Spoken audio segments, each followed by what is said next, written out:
Kevin, Hello, Tim. how's it going? It's going well. How about you? Good. I hit record. I know. Okay. Yeah. Wow, we made some changes to the mic. Look at the spikes. It's totally picking up our voices way better now. Is it? Yeah. Okay, so if I get loud like this, is it going to get loud? Loud noises! So how you been? I've been good. I feel like it's been a while. The last time we did an episode together was when we did Yondu of the Galaxy. God, it seems like forever ago. It was almost exactly a month ago because it was a few days after we both saw Guardians 2. Oh, wow. Holy moly. Yeah, so it's been a bit. Yeah, and I'm upset that I missed out on the last one with good old Jonathan. And Neil. Excuse me, yes, and Neil. Yeah. Sorry, Neil. That was good. We had our family reunion. Mm-hmm. So they were out, and John loves his Spider-Man. So I couldn't think of a better person or reason to bring that up with Homecoming right around the corner. Uh-huh. Yeah, it was fun. It was good. It was a good conversation. Yeah, I enjoyed it thoroughly. I know that you missed it because you were out of state. I was. We'll definitely go into that, too. Sure. I'm very curious. I have some questions. Okay. It's funny, though, every time they come out for the Memorial Day weekend, we have a ritual where me, John, and Neil always go to see the X-Men movie that's in the theaters. Because every year there's been an X-Men movie around Memorial Day. There was no X-Men movie this year. So Logan wasn't? But Logan. It was the week Logan came out on Blu-ray that they came over, and we watched it. That's Blu-ray already? It took 2 months from release date for it to be on Blu-ray. Wow, for some reason I thought it was still in theaters. No. Do you remember, Sheesh. as a kid, it used to take half a year to a year before you could own it? Yeah. And now we're into 2 months. That's crazy. And it's even sooner with digital. Huh. Yeah. But we watched Logan. And? I guess I'll be the one individual. I wasn't as impressed as everyone talked about it being.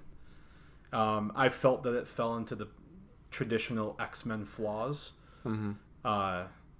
Don't get me wrong, it was totally rated R, and Logan tears people apart with his claws, which is thoroughly entertaining. But like every of the other X-Men movie, the story had me lost.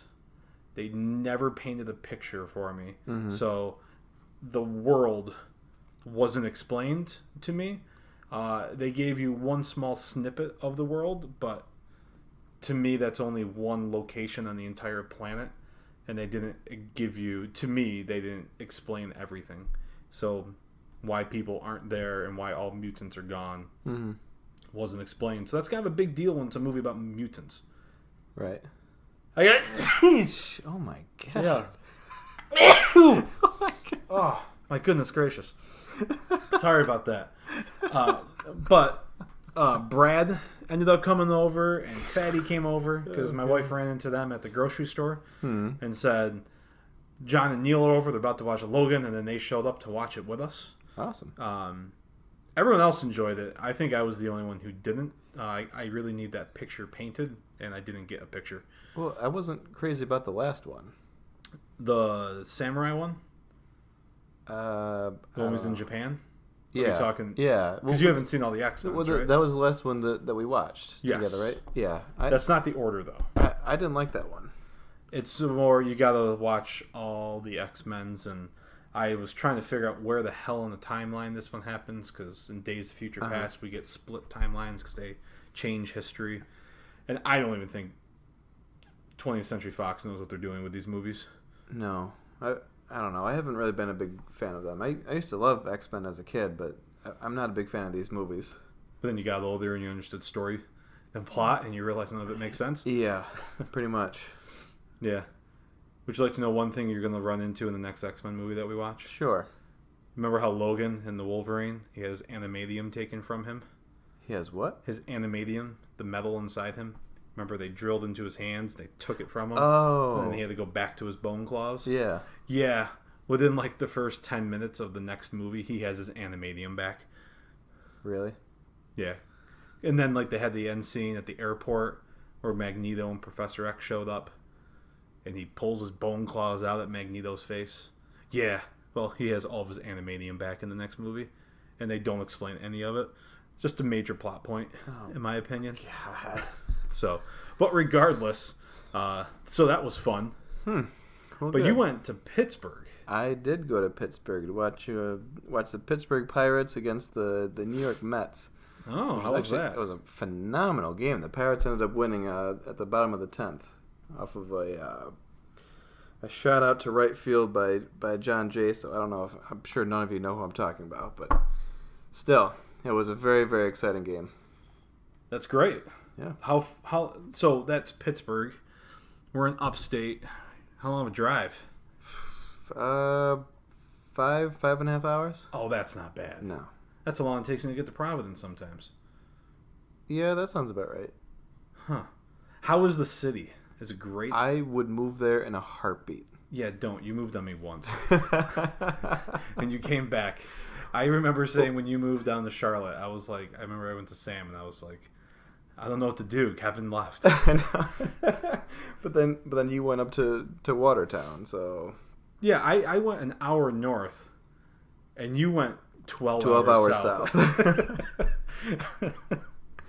Well, still, if the wife said let's go, then I wouldn't even hesitate to move to Pittsburgh. I'm gonna hesitate for you.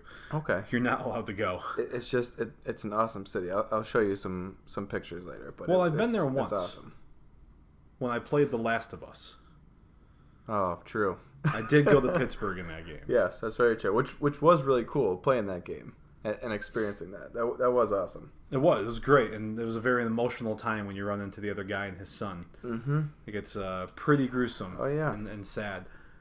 But I remember in 2011, I believe, that's when they were filming The Dark Knight Rises in Pittsburgh. Yep. And they needed people for the football stadium scene. Yes. And I asked Sam, I was like, we need to go down to Pittsburgh this weekend to be in this scene. I don't know what's happened in the movie, but they need people there.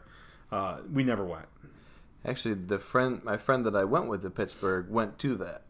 Oh, so he's in that stadium? Yeah, he's in that stadium when it's blowing up. Now, since we're talking about movies and shows, did he talk about that? Yeah, actually, when you guys were there? Like, tell us about it. This is breaking news. I mean, 7 years later. I don't know how well I'm really going to be able to tell it. But basically, he said what they did was the Batmobile that was used in that movie. The Tumbler. Yeah. So they had that come out first, just so that people could get their cheers out and everything, because once the scene actually started, you couldn't be like that. Yeah, they needed everyone to be serious, so they brought that out first so that everyone could cheer and get all the jitters out. Yep. And then what they did was, so they had people at each aisle, holding weapons, and basically what they were supposed to do was once the explosions start happening, they're supposed to just scramble. Just find a way out, and whenever they're greeted by someone with a gun, they're supposed to react as if someone really has a gun that's about to kill them. So they're asking the people to literally do what the arena has probably told them never to do. Yeah. To leave a building. They're asking them to go against all arena operations. Yep. Interesting. Yep. I wonder how many people broke their ankles in the skinny aisles and tripped over each other. I was curious about that too, because I don't know how many people there actually were. It's not like the place was sold out, but even so, if you have anybody scrambling, you figure someone had to have fallen. Plus people, because they're all just people. Well, plus people are just kind of like diving to the ground, kind of ducking out of the way. Someone had to have gotten hurt. Yeah, because they're not actors. Right. They're stupid human beings in our country. So someone had to have been dumb and got hurt. Probably. But yeah, he got to experience that. And That's awesome. I'm pretty jealous too. Yeah. I do know on the field, I think they put a green mat, like an upper thing that the players were running on. Right. So that way when they fell, they would actually fall right down the distance, so that way they could put them on the frame. Yeah. And I was planning on going, or I wanted to go, but it was right around the time that I was going to be moving to Charlotte. And turns out I could have, because I ended up moving a month later, but it was already too late to get a ticket to go, but I could have gone. I'm glad you didn't. I'm not. Because you're back. No, that's awesome. No, I've Pittsburgh. It's kind of like an island, isn't it? No. Oh. From what I've seen from pictures, it looks like there's 2 rivers that it's in the middle of. There's three rivers. Wouldn't you say it's like the Manhattan Island with water around it in a sense and bridges that go to it? Yeah, there are a lot of bridges. So it's a peninsula. No. It's nothing of what I'm talking about. No. It's a city. Yeah, there's a city that's all I got then. That's just broken up by rivers and just has a lot of bridges. Okay. Interesting. It really is one of the coolest cities. So for any of you that haven't been there, I suggest it. I don't know whether you're into sports or not. Just go down there. It's a really, really cool city. And if you go to one of the Primanti brothers, their sandwiches are fantastic. I heard that they're sponsoring the show now. That'd be nice. Thanks for bashing what I just said. So it's get some free sandwiches. Yeah. Oh, I could totally go. I just had chicken, but I could totally go for a sandwich. Yeah. Man. So I guess overall, it's been a bit, Kevin, since we've seen each other. Have you been watching anything? Yes. Well, actually, on Netflix, Orange is the New Black just started up. So we just started watching that. That started yesterday. I like how you looked at your Fitbit to give you a date. Yeah, I did. And you know what? Nothing happened. It didn't even light up. It's habit. Like I do it all the time. It does have a date on there, though. Oh, see, I have this $3 watch from Walmart. That's $3? This was $3. You would never know. I know, because I buy well. That is a nice watch. No, I tried watching that show, I think like 2 years ago. Uh-huh. I couldn't get into it. I don't think it's for me. No, it's not for everyone. Just like everything else that's on TV. Yeah. But how many seasons is it now? This is the 5th season. That's a lot. Which we just started. We started watching it right around the time when our oldest was born. So, which is weird because he's going to be 4. Orange is the new CJ. Yeah, Orange is the new CJ. So, yeah. And I was saying that yesterday, too, because it's 5 seasons, but he's only going to be 4. How does that math work out? This is the 5th season. Yeah. So it's kind of like the 4th year. Well, all right, yeah. The way things work like that. Yeah. Math is really right. dumb. Because when he's born, he's not 1 already. He's 0. So it started season 1 when he's 0 years old. You just negated your son's life. I've always thought about that. The numbers when you're born, it just makes sense because the starting number isn't 0 because 0 is nothing. Right. 0 is the darkness of light. But it's the void. You're not quite 1, so you're more than 0, but you're not 1. This is the debate for another day because it can get deep. This could get really deep. No, but so you guys are enjoying it? Yeah, we're a couple episodes in. It's gotten kind of out of control, and I don't think they have any idea what they want to do with it. Oh. And that's how the last few seasons have been. Really, the first season was awesome, and then it's just kind of been like the whole seasons are just kind of but then you'll have certain scenes or episodes that are cool. But it's to that point where I can't stop watching because I started, and we're on the 5th season, so I can't stop now. But I mean, it's like Pringles. Once you pop, you can't stop. Exactly, and you know, and I say that like I'm not enjoying it. I do enjoy the show. It's just it's not as awesome as the first season was. Okay. To me, anyways. Yeah, I couldn't get in. I couldn't. There's lots of other Netflix shows I've been watching. There's a lot that I'm trying to get into. Just finished the newest season of House of Cards. Yeah, we haven't started that yet. They might. I feel like they're on a decline. Really? Yeah. I about halfway through this most recent season, I got kind of bored. I don't know. I once you watch it, I don't want to spoil anything for you, but any of the listeners, if they watch it, will understand. There's only so much you can do with something, and how far can you go, especially if you're Kevin Spacey and you're the president of the United States. Just how much nonsense can this character come up with before it's too much for it to make sense? So I don't know. It's still great When it ended, I didn't see that ending coming. Other people say I'm just dumb, but again, I lost interest in the second half, so maybe that's why I didn't see the way it was going. But I also just finished the final season of Bloodline on Netflix. Yeah, that's on my list. Kind of felt the same. I kind of felt they gave up towards the end because they knew it was their final season, and they just kind of That's how I felt with the ending. It sucks. I hate when that happens. I'll say this because it doesn't ruin anything. I don't like cliffhanger endings for finales of shows. Not a finale going to the next season, but literally this is the end, and it's up to you in your own mind to figure out what the ending is. That sucks. So, and it was a big freaking deal with what they're dealing with, and they just kind of credits start rolling. Yeah. So I was really disappointed with that. But overall, it's still a fun show to watch. Mm-hmm. It's crazy. It's intense. It makes you realize your family life is nowhere as bad as their family life, which is always good. Yeah. I just also finished watching the most recent season of Sherlock. That's another one. Well, each episode is each episode's a motion picture. Yeah. There's three movies per season. I've only seen the first one. First episode? Mm-hmm. You gotta watch more. Well, I held off because I wanted to watch it with Caitlin.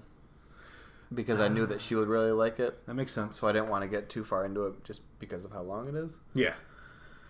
So, but yeah, that's still on our list, but who knows when we'll actually get to it? Because right now I just started rewatching Parks and Rec with her. We're on episode 20 of season 2, and she's just starting to enjoy it. Well, that's when it starts to really. And it takes a bit. That's what I said to her. I said you can't go off the first season. You have to give it a little bit into the second when they introduce more of Chris Pratt. Once he gets a bigger role in the show, that's when it starts to get funnier. Yeah. And then when Nick Offerman, is that his name? Yeah. Ron Swanson. Once his character gets more developed, then it gets funnier because you can't just strictly go off of Amy Poehler. She's funny, but she can't do it all herself. So once everyone gets comfortable in their roles, that's when it starts to get really funny. So right now, she's starting to really enjoy it. Speaking of that character, I have this picture saved on my phone. Yeah. It's Ron Swanson putting his hand up saying, "You had me at Meat Tornado." Yeah. So I have this saved on my phone, so at any moment someone says something, I have the perfect picture to send in the response via text message. You had me at Meat Tornado. Excuse me, ma'am, I asked for eggs and steak. Yes, that's what we gave you. No, I asked for all the eggs and steak. He's great. But we're not going to do this again. There was one episode where me and you and Matt were just quoting Andy Dwyer quotes the entire so we won't do that again. We're not going to do it again. But yeah, so we're in the middle of watching that, and then I'm still also watching Daredevil. Oh, I'm still only on episode 11 of the first season. Was it 13, I think? Yeah. So, do you remember the order? I don't, but I have it written down on my phone. Okay. So you got to watch the shows in order. If you don't, you ruin everything. 'Cause Defenders is this fall. Okay, so I'll do my best to catch up here. And I'm going to give you the heads up. You disagree with me because of other reasons. But I felt that Daredevil is the only good show out of all of them on Netflix so far. Well, I haven't seen the other ones. I only watched the first episode of Luke Cage until you told me to stop and watch it in order. Yeah. Luke Cage, I was interested from the first episode. I liked it. When you watch Daredevil, it's very well written. It is different. It's very well acted. It's dark. It's gritty. It's in your face. And the thing that I like about all the fight scenes, and you'll see a lot more in season 2 of Daredevil, but it's real martial artists in what seems like, but we want this to look as real as possible. So if you have to kick or punch someone, someone. Well, there's no doubt it's a fantastic. But the show. problem is, you'll see when it's you watch Luke Cage, it looks like he's 20 feet away when he throws a punch, and the person sells it. And then when I was watching Iron Fist, and I say this, choreographed fight scenes looked so choreographed it looked fake. Yeah. So they do start to suffer. I'm hoping the trailer for Defenders actually looked pretty sweet. So I'm hoping, and it actually looks like it's impactful. Like Luke Cage is actually like in people's faces, headbutting and punching, and same thing with Iron Fist. So I hope they don't go down that path again of messing that up. All right. Well, pretty much from the first episode, I was hooked onto Daredevil. But what really, really got me into it was, I want to say maybe the second episode, where he's searching for a little boy that was kidnapped, and he goes into this dilapidated building, and there's 2 different rooms where there's a whole bunch of guys just hanging out, and it's just a 5-minute scene of him just beating the crap out of everyone. Oh. But what's awesome about it is he's also getting his ass beat too. Yeah. So it's like he's exhausted, but he's still throwing punches, and one by one guys are still getting up. He still has to keep fighting. Just this 5-minute scene of him just... That's why I love this Daredevil so much, is the Ben Affleck one, he was too much like a superhero. I never saw that. And this one, he's a human being, and he understands that he has to push himself. Right. And he's getting... It's so much more real that way. It really is a good show. Yeah. I just downloaded a game on PlayStation called Marvel Heroes Omega or something like that. It's an over-the-top button mash fight game that you can play massive multi-online, and John and Neil are actually downloading it. We're going to play it tomorrow morning. But they just released for free the Daredevil, the one where he's in the black, he's wearing black, and he has the black, looks like a shirt tied over his head from the show. They released that outfit for it. Sweet. So, yeah, I'm going to play as Daredevil tomorrow morning. So that's pretty much what I'm watching at nice. this point.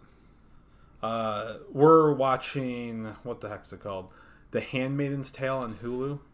Caitlin's watching that. I watched the first episode. Really weird and tough to watch, right? Well, I liked it, and I assumed that the rest is going to be a really good show, but since I just have too many other things going on, I told Caitlin to just go ahead and watch it, but she loves it, and I keep hearing a lot more about it and how good it is. I may try to get back into it again, but for now I'm gonna hold off. I got too many other things. I'm having a very hard time with that show. Really? You're the first person I've heard say that. Again, it's because I need the picture painted for me. I need to understand the world and why we are where we are before I can even care about a character to give them empathy or sympathy, because it doesn't make sense to me right now why things are even happening, and we're almost 10 episodes in. So then how is Lost your favorite show? Because that every episode there was flashbacks explaining the character and the overall story. Every episode. But there's still so much that you just didn't know what or why. But they gave you enough of the character to tell you the situation that they're in for that episode. All right. Whereas Handmaid's Tale... I'll give you that. Things are just happening, and it wasn't until, I think it's episode 7, when you get her husband's side of the story and what's going on. Like, her side, I feel like I still know nothing. Okay. Duncan sees something. Duncan's barking at something outside. He's being very loud, and Kevin's kids are trying to sleep. That's why I'm whispering into the microphone right now. Come here, bud. Sorry. It's okay. It wasn't until episode 7 I got the husband side, and they show a lot more of what was going on in the world to fill in the void. And it got to the point where my wife loves it, but then she looked at me and she goes, okay, that episode was way better than anything they've done yet. And I go, I know, because they explain stuff. Right. So there's a totalitarian, I can't even talk. You know what I'm trying to say. The listeners know what I'm trying to say. Yeah. I'm tongue twisted. But they don't explain enough of why the world is the way it is, but I'm just supposed to care about this girl. Right. And they didn't explain enough of the girl to me. Sure, they had a few flashes, but to me that didn't give me who she was or why I still need to care. So I'm just a horrible person, apparently. I did, however, go see a movie on Monday. And? was probably one of the top superhero movies I've ever seen in my life. That's what I keep hearing. And that is The Wonder of Woman. Mm-hmm. It was so good to the point where both my wife and I said we did not want that movie to end. We wanted more. I keep hearing great things about it, and I can't wait to go see it. It's so good. I was nervous going into the movie, and this is where someone's going to go, ugh. But I was afraid going into the movie, and I was just like, oh, it's the first big female lead. Ugh. So I was afraid that the movie was going to play off of that in some way. Okay. And in some ways say, yes, she's a female, but she's powerful. What, you know what I'm trying to say. I probably. I thought that's what they might do. Mm-hmm. Not a single moment of that at all. Good. They told a story. They had a character who was constantly growing and learning and evolving the entire movie all the way until the very end. And they had a fantastic human element with the soldiers in World War I. And I have nothing negative to say about the movie whatsoever. It was perfect. Mm. Well, I'm going to have to get out there and see it then. I mean, I was going to anyways, but... I did see a picture online which made me laugh. It was something taken from the newspaper. You saw her as Wonder Woman, and the ad says Gal Gadot is powerful. She's what a real woman is. Yada yada yada. Just that stuff to help promote. Mm. And someone wrote underneath it, says this is false advertisement. And then someone underneath them wrote, "You're a sexist pig." Oh God. And then he wrote, "No, I don't mean that at all. The movie was great. The false advertisement is that now we all think that DC is going to continue to make good movies." Which made me laugh a lot. You're a sexist pig. Just because I'm very nervous about Justice League later this year. I'm very nervous. Yeah. Snyder had to leave. The director left the movie because his daughter died. Oh, that's horrible. So Joss Whedon jumped in, the guy who did Avengers, to finish it. So he's actually crossed a boundary, which is pretty cool. So I feel like we should obviously touch base with... obviously, we lost Adam West. Holy rusted metal, what are you talking about? We did. We lost Adam West today. Yeah. So, yeah, I saw that, and I thought that was... Did you ever used to watch him as Batman? Yeah. I think one of my favorite things about it was the transitions. When the bat symbol came up and everything was spinning, and it goes... That was probably one of my favorite things. I mean, everyone's going to talk about the boom, the pow, the bang, as they made punches. I just love the phone. The phone they had in the car, it makes me think of your Jeep. Well, oh yeah. Back when we were young and dumb. The car phone. Yeah, well, when we used to pull up to fast food places and pretend that we're talking to the president. We were talking to the president. Oh, you're right. Yeah, that old Batman show was... I used to love it as a kid, and you know, if you tried to watch it now, it's more comical than anything. But I do love his sense of humor. Wasn't there shark repellent in that movie or the show? Shark repellent? I think when there's like a big fight scene on a submarine out in the middle of the water when it was surfaced. I think there's a bunch of sharks, and they were spraying shark repellent, so the sharks couldn't come near them. I think that was part of that. I could be totally wrong. Oh my God. It's so weird to see where Batman has come to. I know. Started as that with Adam West. And now we have an actor who doesn't want to be Batman anymore. Really? Yeah, Ben Affleck wants out of his contract. Oh my God. Yeah. You shouldn't have signed up for it. Idiot. I was actually okay. When I first saw that he was going to be Batman, I hated every second of it. But then once I saw him in that role, I'm like, okay, I guess it worked. It's not too bad. Yeah, it worked. Dude, can I bring up something about these big movies that I don't like? Hmm. And something about the way movies are viewed now that I can't stand, and it's making me never want to look up anything ever again on the internet. Are you going to continue or just... Yeah, I was building the tension. Oh, okay. I don't like anymore how when a movie comes out, all you see on the internet, no matter where you're looking, social media or actual websites, is this movie is doing this much money this weekend at the box office.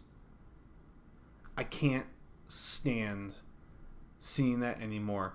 Why does the profits that this movie is making mean anything to me at all? Just means is that it's... It doesn't mean anything. It means it's entertaining enough to where people are continuing to go, whether it's they're going for a second time or people are saying how good it is, and then more people start going. Or it's them trying to make back their costs from all the marketing they did to get you to go in the first place. It could be. I mean, I do kind of agree with you that I just don't care what they're making. Like, perfect example, that like Friday. Okay. Friday of last week. Wonder Woman was out for 12 hours. And they were already saying how Wonder Woman this weekend was projected to be doing $158 million. Mm-hmm. And the only thing that went through my head is, why the hell do I care how much the movie did? Was it good? Was it entertaining? Is it worth me going to see? Not, this movie's making money, now go give it your money too. Right. I think that's my big problem. I get it. I see what you're saying. Because it's taking you away from the element of what movies are supposed to be. Mm-hmm. Movies are supposed to be the escape. It's the screen that you sit down and you look at, or like you're going through your iPad right now. Right. Like the screen, that is our window to something. And that's what everything needs to be. Not this money grab or this... I can't stand it anymore, Kevin. The only thing I want to know about movies is what they should do instead of showing how much money movies are making is when you look something up about a movie, it should find all the theaters in your local area, and it should show you, hey, this movie's at this time, and this is how many seats are left. You might want to get in there. Mm-hmm. That's the only thing it should be saying. Mm-hmm. Because that's going to drive me to see it if people are going, not right. how much it made. Right. Yeah, I hear you. That's my rant. I get it. So what else have you seen? I don't know. Lately. So now I just started last night the third season of Turn on Netflix. That's another one that I really wanted to start watching, but it's really good. There's just too many shows and movies. I can't. Yeah, it's a little poisoning, to be honest. There's too much out there. Well, especially with Netflix now, it's like every day they're coming out with another Netflix original, whether it's a movie or a TV show. I'm just like how on earth am I supposed to even, for one, care about this many things, and second of all, even just keep up with it. I'm almost getting to the point where, as much as I want to watch all this stuff, don't say it. I would almost rather just stop altogether because it's like an overload of all this stuff. And I don't like what you're saying because I have no idea what you're going to do with your life if you do that. I agree. I would pretty much just stare at the walls. Yeah, obviously I would continue to watch. That's just stupid of me to say, but still, the whole point is that there's just so many coming out that I want to watch all of them, but I know that's never going to happen. So then I have to break it down to, all right, which ones are important enough to where I should watch these and kind of prioritize which ones should come first. And I don't want to do that. Would you like to know a task I did, how I was able to watch 14 shows at one time? Sure. So in my Outlook calendar on my phone, I gave myself 14 shows I could watch. And every day of the week, I watched 2 different shows. So I set in my calendar, it said, hey, because I was working that skeleton shift. Mm-hmm. So my life was totally different. My wife was working days, I'm working nights. Right. So we never saw each other, so I had all the time in the world. Right. So every day... Let's pause there for a second. What did you just say? You have all the time in the world? Except for when I'm at work. Well, right. So that's how you're able to watch two shows every day. But wait till you see how I did it, though. So in my Outlook calendar, on Mondays, I gave myself these 2 shows to watch. This show at this time, that show at that time. Watch an episode of each. And then Tuesday, another 2 shows. Watch an episode of those. So every day of the week, I was watching 2 different shows. So I cycled through 14 different shows. Yeah. See, I typically have time. It's actually pathetic now that I say it out loud. I typically have time for one show at night. And I can't always get to things that I specifically want to watch because Caitlin and I have our shows that we watch together, and there's nights where I really just want to play some video games. So it's really hard to even keep up with it. And then there's some nights where I'm not able to watch or do anything. So yeah, it sucks. Really, there's a lot that I want to get into, but I just know that I'm not. So it's kind of frustrating. But what are you gonna do? Not a lot. No, you just kind of move on. Do you want to talk about that movie? Sure. Because you made fun of me for not really knowing what it was. All right, so I saw the movie Moonlight the other day, and I'm pretty sure this was the one that won Movie of the Year. Are you sure? Yeah. Because... Are you making a mistake? Yeah, just like the Oscars made the mistake, where they gave it to La La Land, but then they realized they made the mistake, and it actually went to Moonlight. So, I'm sure most of you, at least, have heard of the movie and probably have a general idea of what it's about. I'll just read what IMDb says here. A chronicle of the childhood, adolescence, and burgeoning adulthood of a young African-American gay man growing up in a rough neighborhood of Miami. So, they go through his life as a little boy, his life as a high schooler, and then his life as a man in his late 20s. And I'm kind of expecting, obviously, for it to be an awesome movie because it won Movie of the Year, but I was kind of let down. It didn't give me enough. I honestly, I don't know how to explain it other than I felt like it just didn't give me enough. Each chapter of his life, not much happened. Like, I get that it's supposed to show his struggle. So basically, he's this kid. His mom's a drug addict. He's poor, and there's a guy that kind of takes him under his wing and just kind of looks after him every now and then, and this guy and his girlfriend kind of watch after him anytime he needs to get out of his house or get away from his broken home. And whenever I saw trailers, I expected him to play a huge role, but he didn't. Once you get past his childhood, that's it. He's out of the movie. So I guess, like I said, there really wasn't enough that happened, and I get that there's supposed to be a struggle, and it showed just how there was a struggle, and and there were in the beginning it kind of hints that he could be gay, but the older man that sits down with him basically says, you don't need to know that right now. That's not something you need to know. But he kind of figures that out over time, or at least you're not sure if he figures it out. There's just kind of the confusion of it from beginning to the very, very end of the movie. And there's not enough to really go off of for me to even say that I truly enjoyed this movie. It was good enough, but for it to be Movie of the Year, I didn't see it. There was an artistic value to it, where there's like some scenes where there's like, that special lighting and some like slow motion to make it like really more dramatic, but it wasn't enough for me to be like, oh yeah, this movie's awesome. It didn't have enough. I don't know. I was let down. I feel like we have a lot of negativity on this episode. I feel like we're complaining a lot about the stuff we watched. But we don't have episodes like that. Usually we're just talking about something that we love that we're excited about. So which has recently been a lot of superhero stuff. Yeah. So with the good comes the negative. Yeah, exactly. We're not always going to watch things that we like. That's true. That's true. Not everything's going to be good. So with that one, that was just a little disappointing. If you guys felt differently, please let us know. If you can explain more about the movie to me, let me know, because I guess I wasn't crazy about it. So if you know more, understand more, or have something that you loved about it, just let us know, because I am curious. Sweet. Yeah. That's everything I got. Yeah, that's all I got. That's all I've really been doing. So we actually got a cool thing coming up, Kevin. We do. That we're going to be participating in this upcoming Wednesday. It will be the 14th.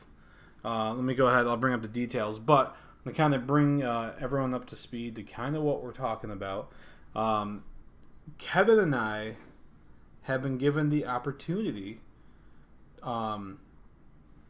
to be on another podcast. Yeah. We've been asked on. They've kind of been like, you guys want to come talk on our show too? Like, yeah. And we're like, oh, sweet. Yeah, it's pretty exciting. So this thing that we're going to be joining on Wednesday, it's not on iTunes or anything like that, but it is on Facebook. On Facebook, you can search Nerd Attempts to Save the World. Again, it's Nerd Attempts to Save the World. It's a page on Facebook where this is where he goes live on Facebook every Wednesday night at 9 o'clock. So June 14th, we will be on with him. What he likes to do is he gets someone who's nerdy about something, and they talk about that topic.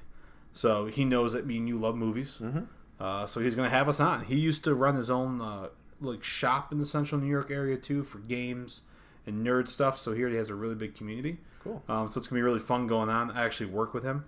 And I know how good of a guy he is, so I'm looking forward to it a lot. But I've caught a couple of his shows. It is pretty entertaining. Yeah, but you see what's in his basement? Yeah. How much Zelda stuff he has? Yeah. Yeah, it's pretty awesome. Yeah. It's pretty awesome. So yeah, we're going to be on there this upcoming Wednesday, June 14th. You can join in live at 9 o'clock on Facebook. He likes the interaction from the chat. He uses that to ask questions and communicate with everyone too. But it's going to be a simulcast. So while he's doing his show, we'll have our equipment there too. And we'll be recording also. So that way we can release it as one of our episodes as well. But no, I'm pumped for that. Yeah. Again, it's Nerd Attempts to Save the World on Facebook. But for us, you can always find us at screentalkers.podbean.com. You can find us on the YouTube. We need more subscriptions on YouTube because we have like 46 on Facebook, but we only have 4 on YouTube. So if you are listening to this and you haven't liked the page on Facebook, do me a favor and please like it. That's how I know that we're getting to people. Same way on YouTube, it's Screen Talkers Podcast, as well as on Facebook, Screen Talkers Podcast. You can also find us on Instagram at Screen Talkers Podcast. All one world. Look at me. It's a whole new world. One word. And you can also, again, find us on iTunes at the Screen Talkers Podcast.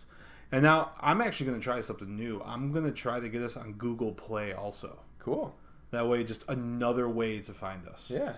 Which would be neat. Yeah, that'd be cool. Yeah. Or if you just want to write us an email, it's screentalkers@gmail.com. But do it on the social websites, though. That way we can create conversation and discussion and arguments and banters and negative talks like this one. Yep. And stuff like that.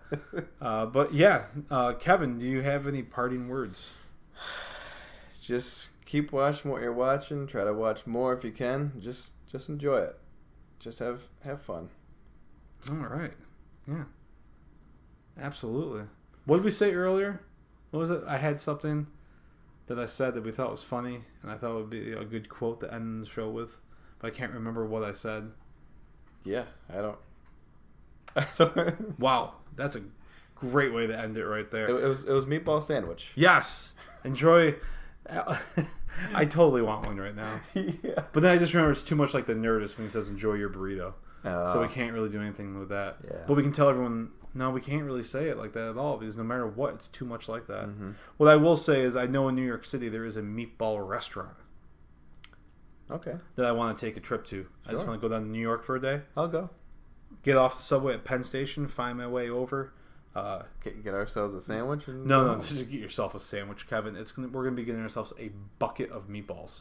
You buy a bucket of meatballs. Oh, well then we'll get a bucket of balls. And I literally then just want to go back to Penn Station, get on the train, and back up north. Yeah. All right. Yeah. I'm down. All right. So if you're in New York City, watch out for us. You won't know what we look like. You won't know who we are, but you will see us eating a bucket of meatballs.